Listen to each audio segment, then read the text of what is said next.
Bueno, buenos días a todos. Yo creo que vamos a empezar el journal del día. Hoy presento yo un paper sobre asociación de problemas del sueño informados por los padres en la primera infancia con síntomas psicóticos y el trastorno límite de la personalidad en la adolescencia. Bueno, junto con desearles buenos días y que tengan a todos un buen día, igual aprovecho el momento para darle la bienvenida a Valeria a las reuniones clínicas.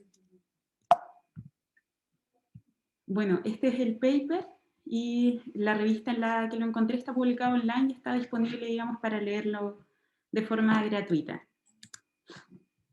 A modo de introducción, la adolescencia es un periodo clave del desarrollo para estudiar la aparición de trastornos mentales, incluidos dentro de estos la psicosis y el trastorno límite de personalidad, debido a los distintos cambios cerebrales y hormonales que ocurren durante este periodo. Ahora, es crucial en la adolescencia identificar los distintos factores asociados con un mayor riesgo de síntomas psicopatológicos para desarrollar intervenciones efectivas y poder identificar así a los adolescentes en alto riesgo. Ahora, dentro de los factores importantes a considerar, el sueño adecuado en la infancia es esencial para el óptimo funcionamiento cognitivo y emocional y la posible asociación, digamos, del sueño con las funciones del lóbulo frontal es especialmente relevante en la primera infancia, donde, digamos, el cerebro presenta una mayor y muy importante plasticidad dinámica. Ahora, los problemas conductuales tempranos del sueño podrían ser factores de riesgo modificables asociados con síntomas psicopatológicos futuros, lo que apoya la necesidad de poder examinar la asociación del sueño infantil con distintos trastornos mentales como la psicosis y el trastorno límite de personalidad durante la adolescencia. Ahora, para poder determinar si los problemas del sueño preceden el desarrollo de estos trastornos mentales, se necesita hacer estudios prospectivos que examinen el sueño en la infancia. Ahora, hasta el momento en que se hizo este paper, que fue en 2020, existía evidencia que respalda asociaciones transversales del sueño con el trastorno límite de personalidad y la psicosis, pero aún no quedaba claro si los problemas del sueño preceden a su aparición. Ahora, con respecto a la evidencia que estaba disponible, hay dos estudios que habían informado longitudinalmente que los niños y adolescentes que experimentan pesadillas tienen más experiencias psicóticas a los 12 y 18 años, y un estudio que informó asociaciones entre las pesadillas persistentes durante la infancia y los síntomas de trastorno límite de personalidad entre los 11 y 12 años. Ahora, las distintas explicaciones que se plantean para esto es que los problemas del sueño aumentan indirectamente el riesgo de psicosis y de trastorno límite de personalidad al aumentar el riesgo de depresión, y digamos que la depresión podría representar un mediador de este aumento de riesgo, ahora considerando que los problemas de sueño se asocian a depresión. También otra explicación es que los problemas del sueño en sí estarían asociados con ambos trastornos y aparecerían antes que otros síntomas psicopatológicos de estos trastornos. Y otra explicación alternativa es que sueño, psicosis y trastorno límite de personalidad comparten mecanismos subyacentes comunes. Bueno, a pesar de la investigación longitudinal que indica algunas asociaciones de problemas de sueño con desarrollo de psicosis y trastorno límite en adolescentes, estos estudios estaban centrados solo en parasomnia, es decir, en pesadillas, digamos, entre otros, y las asociaciones de los problemas más frecuentes del sueño, como problemas conductuales del sueño, incluido insomnio, despertares frecuentes, digamos, insomnio de conciliación, entre otros, no habían sido investigados en la primera infancia en la asociación con estos trastornos, siendo que son los más frecuentes de los niños y están presentes en niños entre un 15, un 20 o 30% incluso. Ahora, los síntomas psicóticos son comunes también entre adultos y adolescentes con trastorno límite y existe una superposición genética. Sin embargo, no queda claro si los trastornos del sueño en la infancia tienen una asociación con ambas condiciones debido a una superposición genética o si el sueño representaría una vía diferente en la psicosis y el trastorno límite. Ahora, identificar los distintos patrones de sueño en la niñez y los puntos de tiempo específicos que distinguen entre psicosis y trastorno límite de personalidad podría ayudarnos a comprender, digamos, el origen de esto y, bueno, mejorar la comprensión para saber si hay una superposición o si hay vías diferentes entre ambos trastornos. Ahora, ningún estudio ha examinado el papel mediador de la depresión en la asociación entre sueño infantil y experiencias psicóticas de adolescentes y síntomas del trastorno límite, por lo que se necesitan estudios para comprender posibles mecanismos subyacentes a estas asociaciones. Entonces, en el paper se plantea la siguiente pregunta: ¿cuál es la asociación de los problemas del sueño en la primera infancia con psicosis y trastorno límite de personalidad en la adolescencia? Y el objetivo que se plantea, digamos, para dar respuesta a esta pregunta es examinar las asociaciones prospectivas entre varios problemas de sueño formados por los padres en la primera infancia y síntomas psicóticos y de trastorno límite de personalidad entre los 11 y 13 años de edad, y la posible mediación de las asociaciones, digamos, por la depresión a los 10 años de edad. El método que se utilizó, digamos, para realizar este estudio fue un estudio de cohorte. La muestra utilizó datos del estudio longitudinal de padres e hijos de Avon, que está la muestra ALSPAC, un estudio de cohorte de nacimiento del Reino Unido que examina los factores asociados con el desarrollo, salud y enfermedad durante infancia y más allá. Bueno, en este estudio se invitó a participar a mujeres embarazadas de Reino Unido con fechas de parto previstas entre abril del, digamos, 1991 hasta diciembre de 1992. En total se evaluó a 13.488 participantes en la cohorte que fueron seguidos durante más de 13 años. Los datos, digamos, requirió un consentimiento informado y luego fueron desidentificados de las distintas personas, y el análisis de datos para este estudio en específico se realizó entre mayo y diciembre del 2019. Las medidas que se utilizaron, digamos, para este estudio, para evaluar los distintos factores considerados, para experiencias psicóticas, digamos, entre los 12 y 13 años de edad, se evaluaron mediante la entrevista de síntomas similares a la psicosis, que es una entrevista de tipo cara a cara, semiestructurada, que incluye 12 preguntas sobre experiencias psicóticas. Y bueno, esta fue la que se utilizó para este grupo, para evaluar los síntomas de trastorno límite de personalidad entre los 12 y 11 años. Se evaluaron mediante la entrevista infantil de Reino Unido para el trastorno límite de la personalidad del DSM-4. Y también una entrevista semiestructurada cara a cara. Bueno, con respecto a los factores asociados con síntomas psicóticos de trastorno límite de personalidad, la duración del sueño nocturno fue informada por los padres, junto a la frecuencia de los despertares nocturnos, la hora de acostarse y la regularidad de las rutinas del sueño, digamos, que se evaluaron cuando el niño tenía 6, 18 y 30 meses, y 3,5, 4,8 y 5,8 años. Se preguntó a las madres directamente incluidas en este estudio sobre la hora de acostarse y los despertares de sus hijos, y la frecuencia de los despertares nocturnos, y también si su hijo tenía rutinas de sueño regulares o no. Ahora, la duración del sueño nocturno se calculó a través de una operación matemática, restando la hora de acostarse menos la hora de despertarse. El análisis de mediación que se hizo, digamos, los síntomas depresivos durante las últimas 2 semanas se evaluaron mediante el cuestionario breve, que incluye 13 ítems sobre estado de ánimo y sentimientos, y se obtuvieron los puntajes de este cuestionario a los 10 años. Ahora, con respecto a los factores de confusión, se evaluaron múltiples factores de riesgo familiares mediante el índice de adversidad familiar durante el embarazo a los 2 y a los 4 años. Y bueno, este índice se comprende 18 ítems sobre adversidad infantil y nivel socioeconómico, y los distintos puntos se fueron sumando en cada momento para obtener un puntaje total del índice en los 3 momentos, digamos, dados durante el embarazo a los 2 y a los 4 años. Y bueno, la madre informó también el abuso físico y sexual infantil cuando los niños tenían 1,5, 3,5, 4,8, 5,8 y 6,8 años de edad, y esto se codificó como un sí o no en cualquier momento del estudio. Con respecto a otros factores de confusión incluidos en el estudio, también se evaluó el temperamento emocional, que se examinó utilizando la escala de temperamento de Carey, digamos, utilizando cuando los niños tenían 2 años de edad, y de acuerdo con un estudio reciente se eligieron las subescalas de humor e intensidad incluidas en esta escala porque correspondían más estrechamente con el temperamento emocional. Ahora se sumaron las puntuaciones totales de las subescalas para determinar, digamos, el resultado.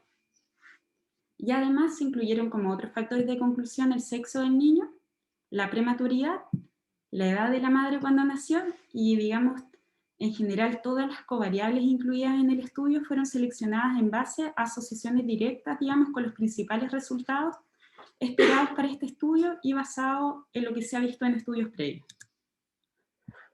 Bueno, acá hay una tabla que resume un poco, digamos, las variables, las medidas y los distintos cuestionarios utilizados con los respectivos tiempos en que se ocuparon, que después lo pueden revisar más adelante, pero está súper organizada y bien estructurada. Con respecto a los resultados, se obtuvieron datos, digamos, de 7.155 participantes que informaron sobre experiencias psicóticas entre los 12 y 13 años, y 6.333 participantes informaron sobre síntomas de trastorno límite entre los 11 y 12 años. Ups. Ahí sí. Sobre los problemas de sueño y síntomas psicóticos, se vio una mayor frecuencia de despertares nocturnos a los 18 meses de edad, estadísticamente, digamos, significativo, y rutinas de sueños menos regulares a los 6 meses y también a los 5,8 años de edad. Y estas fueron asociadas, digamos, significativamente con experiencias psicóticas. Ahora no lo expliqué en el método, pero en la estadística se analizaron 3 modelos. El modelo A es un análisis directo, digamos, entre los síntomas psicóticos y las variables del sueño. Modelo B incluye distintas variables, covariables, digamos, y el modelo C ya incluye todos los factores de confusión, que es en el que se basan los resultados del estudio. Y, bueno, también, digamos, hubo una mayor frecuencia, digamos, de rutinas de sueño menos regulares a los 5,8 años, digamos, de edad, asociados significativamente con experiencias psicóticas en la adolescencia. Sobre problemas de sueño y trastornos límite de personalidad, se observó una menor duración del sueño nocturno y la hora de acostarse, más tarde, a los 3,5 años de edad, y bueno, esto se asoció significativamente con los síntomas de trastorno límite. Y sobre, digamos, los resultados asociados al mediador que sería la depresión a los 10 años midió las asociaciones, digamos, entre los frecuentes despertares nocturnos a los 18 meses y también las rutinas de sueño irregulares a los 5,8 años de edad. Y también es importante decir que no midió la asociación, digamos, con la duración de sueño a los 3,5 años. Ahora, bueno, se plantea como discusión distintos puntos de este paper con respecto a los problemas de sueño y psicosis, tal como se mencionó en los resultados, los despertares nocturnos frecuentes a los 18 meses y rutinas de sueño irregulares a los 6,30 meses y a los 5,8 años se asociaron prospectivamente con experiencias psicóticas entre los 12 y 13 años. Incluso cuando, como observamos en el modelo C, se incluye como mediador la depresión a los 10 años y después de controlar los síntomas de trastorno límite de personalidad entre los 11 y 12 años. Ahora, este hallazgo sugiere una vía específica entre estos problemas de sueño infantil y las experiencias psicóticas de los adolescentes. Ahora, los hallazgos apoyan la idea de que el insomnio contribuye a la psicosis, pero aparte sugieren que las dificultades pueden aparecer años antes del inicio de las experiencias psicóticas en sí. También se encontró como otro hallazgo que las rutinas de sueño irregulares en la infancia se asociaron con experiencias psicóticas en la adolescencia. Y es importante considerar que la falta de rutina es una característica clave de problemas de sueño en jóvenes con ultra alto riesgo de psicosis. Con respecto a los problemas de sueño y trastorno límite, la duración más corta del sueño nocturno a los 3,5 años de edad fue la única variable del sueño directamente asociada con el trastorno límite en la adolescencia. Dadas las asociaciones persistentes, digamos, después de controlar la interacción con los síntomas psicóticos, los resultados también sugieren una vía separada y específica para la asociación entre problemas de sueño y trastorno límite de personalidad.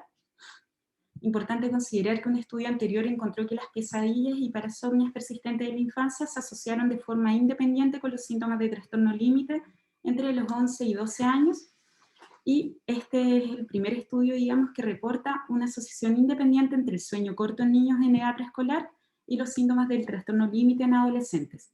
Y es consistente con estudios transversales en los que los pacientes con trastorno límite informan sueño corto. Y sobre la depresión, digamos, se vio que a los 10 años medió asociaciones entre despertares nocturnos frecuentes a los 18 meses y rutinas de sueño irregulares a los 5,8 años y síntomas psicóticos en la adolescencia. Y aunque la depresión se considera un mediador en la asociación de sueño-psicosis, la medida en que esto es cierto, digamos, para todos los patrones de sueño, era desconocida. Y acá digamos, se propone que el papel de algunos neurotransmisores específicos en el cerebro, como dopamina y serotonina, también podría explicar de forma parcial el papel mediador en la depresión, teniendo en cuenta que estos neurotransmisores están involucrados no solo en el ciclo sueño-vigilia, sino que también en el desarrollo de depresión y psicosis.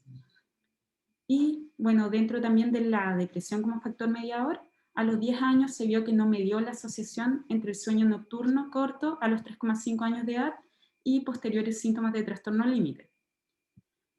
Aunque el trastorno límite comparte características biológicas, digamos, y de sueño comunes con la depresión.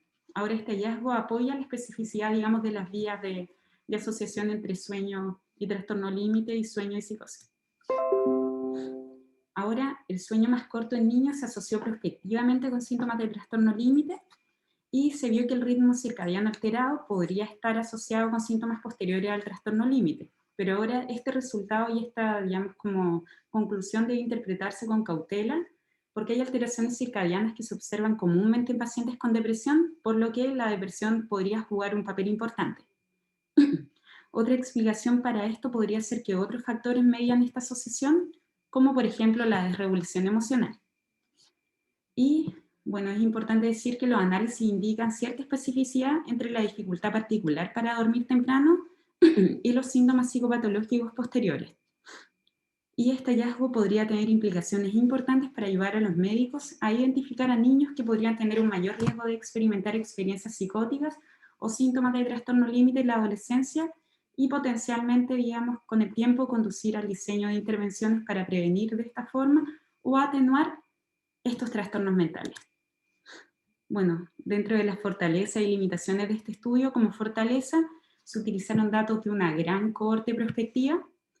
Las experiencias psicóticas y síntomas del trastorno límite se evaluaron mediante entrevistas validadas y se aborda el sueño desde, digamos, la niñez, desde etapas muy tempranas. Las limitaciones, las variables del sueño se basan en informes de padres y no en medidas objetivas, pero digamos, considerando esto, los informes de sueño de los padres se consideran válidos en niños pequeños y la actigrafía, por ejemplo, como medida de sueño, ha mostrado una validez irregular en la utilización, digamos, en niños pequeños o lactantes. Otros posibles factores contribuyentes como, digamos, el retraso generalizado del desarrollo, fármacos prenatales, hiperactividad o trabajo por turnos del cuidador deberían explorarse en estudios futuros. Otra limitación es que la cohorte ALSPAC, a pesar de ser representativa, digamos, de la población de Reino Unido, de forma racial, digamos, y diversa étnicamente, puede no ser representativa para otras poblaciones, y como otra limitación, el grado de prematuridad podría ser un factor de confusión importante, que, digamos, en el estudio primero se incluyó, digamos, esta variable como un factor de confusión, pero luego se reemplazó, digamos, por la edad gestacional en semanas de los análisis. A pesar de esto, digamos, esto no cambió los resultados. Y ya para terminar voy a mencionar los puntos destacados de la presentación. Los despertares nocturnos frecuentes a los 18 meses y rutinas del sueño irregulares a los 6, 30 y 5,8 años se asociaron con experiencias psicóticas entre los 12 y 13 años. Como otro punto destacado, la menor duración del sueño nocturno y la hora de acostarse más tarde a los 3,5 años se asociaron con síntomas de trastorno límite a los 11 y 12 años. También la depresión a los 10 años me dio asociaciones entre despertares nocturnos a los 18 meses y rutinas de sueño irregulares a los 5,8 años con, digamos, asociación con experiencias psicóticas. Y, digamos, todos estos hallazgos sugieren que problemas específicos del sueño en la primera infancia se asocian, digamos, diferencialmente con síntomas psicopatológicos posteriores, por vías diferentes con trastorno límite o con experiencias psicóticas. Y estos resultados podrían contribuir al diseño de intervenciones psicológicas y del sueño más personalizadas, tanto en la psicosis como el trastorno límite de personalidad. Bueno, muchas gracias por su atención y esa es la referencia.